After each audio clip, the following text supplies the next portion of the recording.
So, Ajit, what is your thought on the productivity part for the apprentices?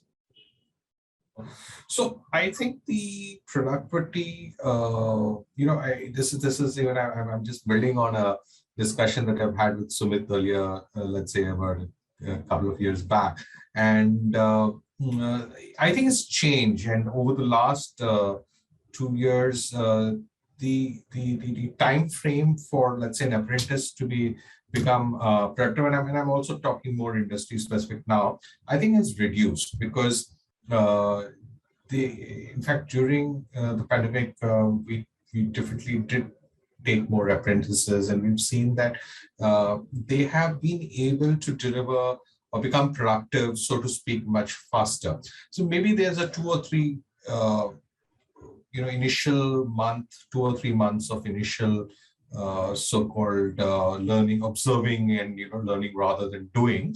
But I think comparatively, it's much faster, and the productivity levels, of course,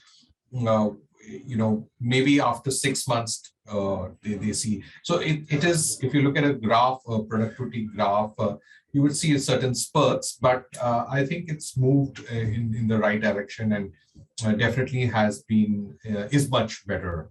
It's a very tricky question, honestly. See, the first 3 months actually go in settling down. It's a campus to corporate kind of a transition, which is a typical transition that exists.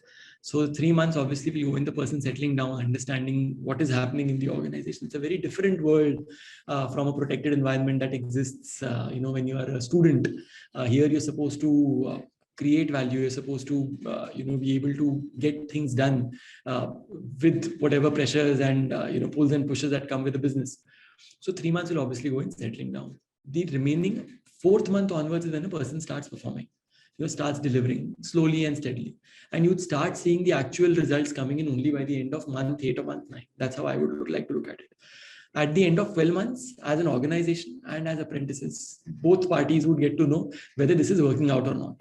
If somebody is not able to, deliver that impact even at the end of 12 months, then clearly it's either a case of mismatch, or it's a case of lack of interest, or whatever personal, professional challenges that there might be. But typically 9 months is when you can actually publish a report card saying that the productivity numbers have started hitting in, the impact is being created, the impact is something that is adding value, so on and so forth. So I think the way to look at that productivity value, like what Ajit also said, is exactly that. So 3 months settling down, and then between 6 to 9 months, you start seeing most people becoming productive. And then at the end of 9 months, you are, the report card is fairly out.